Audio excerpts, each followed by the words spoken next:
We're Alex and Marco, the Vaca brothers, and this series is about new Nordic cuisine.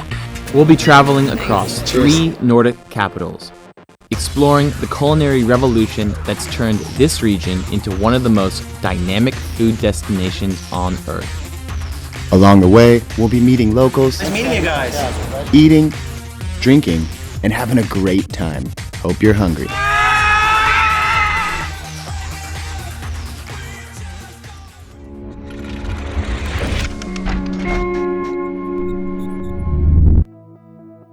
In episode 2, we're diving into Copenhagen, birthplace of the new Nordic cuisine.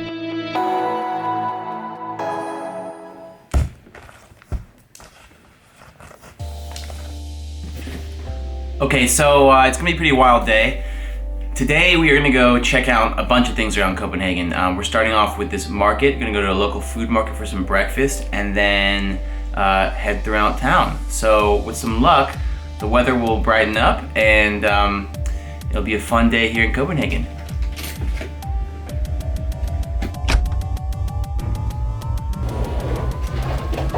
Christian?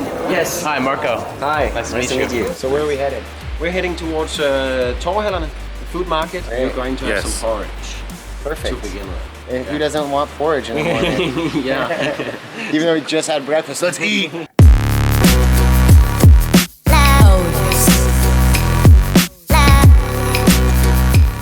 So Copenhagen is one of the most bike-friendly cities in the world.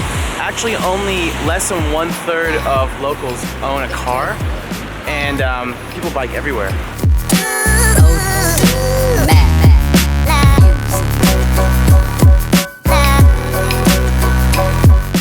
Well, it's here where the university was in the old days. So people spoke Latin here at university. It's from around year 1500, this area.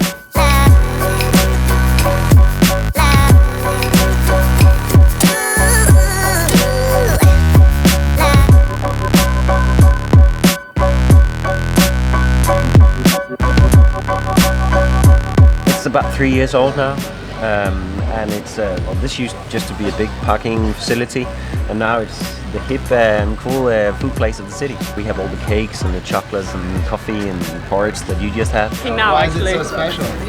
because it has a lot of different flavors, and it has the licorice sugar and the gooseberry compote, which really gives it a twist. This is the gnarliest looking porridge I've ever seen. It looks so good. Oh my god. Goldilocks would definitely steal this, and I would totally notice. You'd be an angry bear? I'd be an angry bear because this is like a serious bowl of porridge.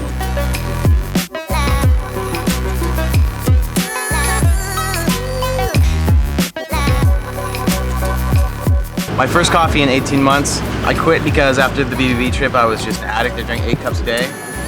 So this is either the beginning of like a huge decline of my life, or I think I'll be able to handle it. So here we go.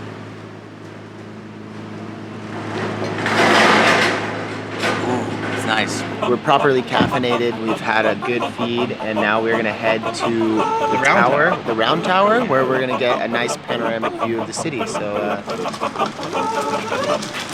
let's roll.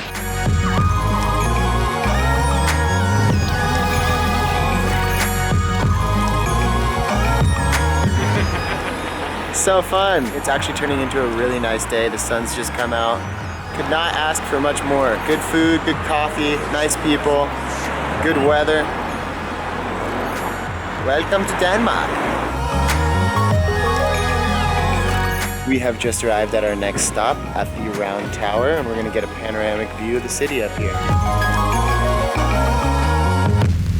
Beautiful place up here. We're getting a great view of the city, and we learned that when Christian IV, who's the guy who built this tower, he also built a lot of the city, and there weren't a lot of architects in Denmark at that time, so they brought in a lot of architects from the Netherlands, which is why the city kind of has like that Dutch feel in some places, which is really ironic too, because now Scandinavia, the Nordic countries are like famous for design, but back then there were not any architects.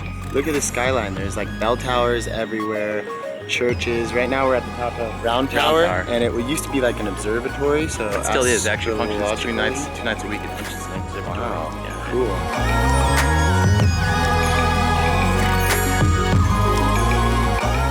Apparently this is one of the best hot dog spots in the city. It's called Derp. Derp. Sounds pretty dope to me. Say it, derp. Derp. Say it 5 times fast. Derp, derp, derp. Everything in here is organic. All the food in Copenhagen so far has been organic. We should just start noting when it's not organic. Pickles, fried onions, a whole grain bun.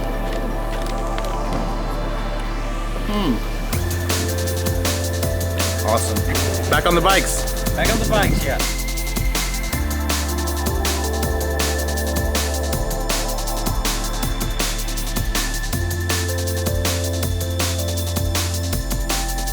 Meeting you guys. Likewise. Thank you so much for everything. Thank you. It was fun. All right. And onwards into Tivoli. Guys, this is Simon.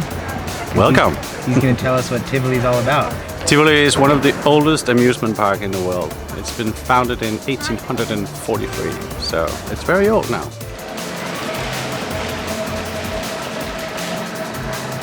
Alright guys, we are going to go ride a roller coaster, and I think it's one of the oldest roller coasters in Europe. Yeah, and back in the day, they used to have a strong dude just like carry you up the Like top Atlas, just and pushing then you to the top. go down like manually. There was no motor driving it, so it was only 7 seconds long. It's a little bit longer today, but let's take a look. It really reminds me of the Matterhorn at Disneyland, and I bet Walt Disney probably copied I think he this probably did. Oh, then we were supposed to pull this down.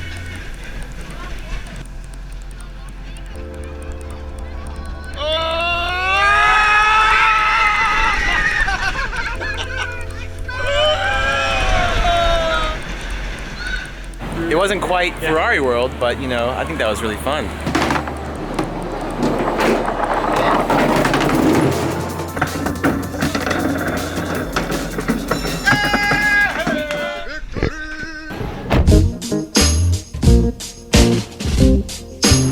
Bye.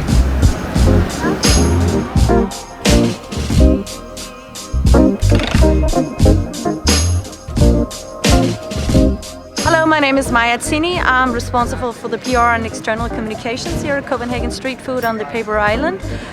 We are located in old warehouses where there used to be storage for paper for the printed press. So we took over the warehouses last year and opened up in May. We have 35 stalls which are representing 13 different nationalities. So welcome to Copenhagen Street Food.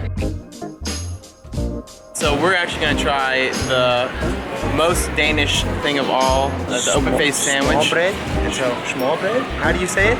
Smørrebrød. Smørrebrød. First one there, that's a potato, mayonnaise, chives with onions, fried onions.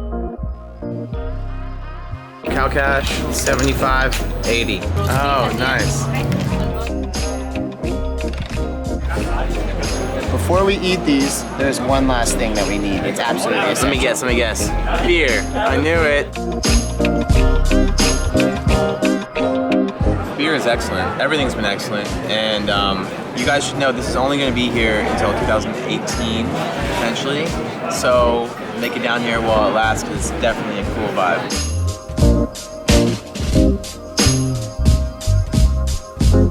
We're about to hop on a little booze cruise with Matilda, take a boat through the harbor, and show you guys Copenhagen from sea level. Hello. Nice to meet you.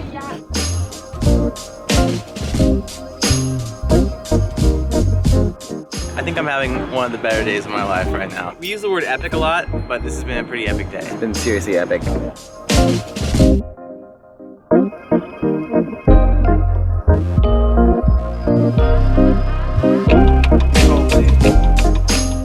Oh my God, guys, today has been a grub and chub marathon. I don't think I've drank this much in my life ever, but it's been awesome. But we're not done yet. We got 2 more stops, so keep watching. We are going next to the Mad Bodega, that's 3 Mads, which is an ecological restaurant. And What does that mean?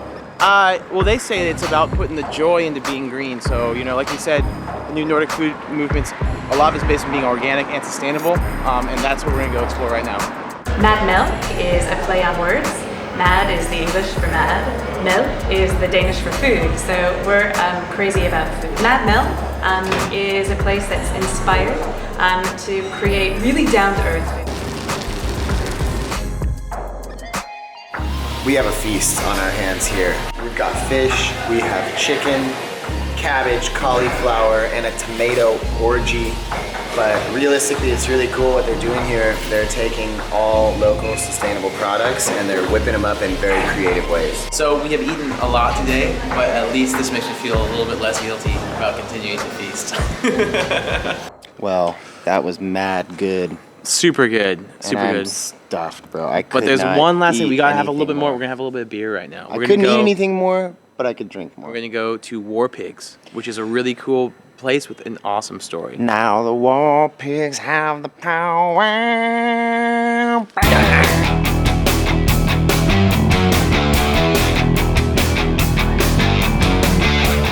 War Pigs is really interesting. It's a collaboration between Three Floyds, which is one of the best breweries in the world, out of Munster, Indiana, and Mikkeler, a local brewer here named Mikkel, he's a gypsy brewer. He's done collaborations with hundreds of breweries around the world, and it's like the first physical location where he's actually producing his own beer, because usually he just writes recipes. And then has other breweries brew it for him? Yeah, dude, it's a really global brewing company, and so we're gonna try to find a little bit of American influence here in Copenhagen and try out the beers. How many beers do you guys have on tap right now? Right now we have 20 beers and 2 cocktails on tap. What's your favorite beer on tap right now?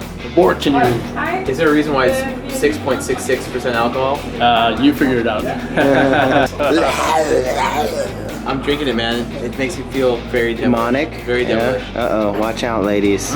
Mugs on the loose. We're big, man. It's been one of the better days of my life, with no exaggeration. We've eaten our way through Copenhagen. Had the most amazing dinner. So rotund right now, but that doesn't even go. happily bloated. Yeah, and pleasantly plump, I think is the word. Pleasantly plump is the word. And so now we got these beers in our hands, and it's so strong that we're just gonna have to sign out right now before this gets really sloppy. So anyways, guys, if you like the video, give it a thumbs up, share with your friends, subscribe to our channel for new travel videos, you know, every Tuesday, and maybe more frequently. In the meantime, stay curious, keep exploring, and we'll see you guys on the road. All right, peace.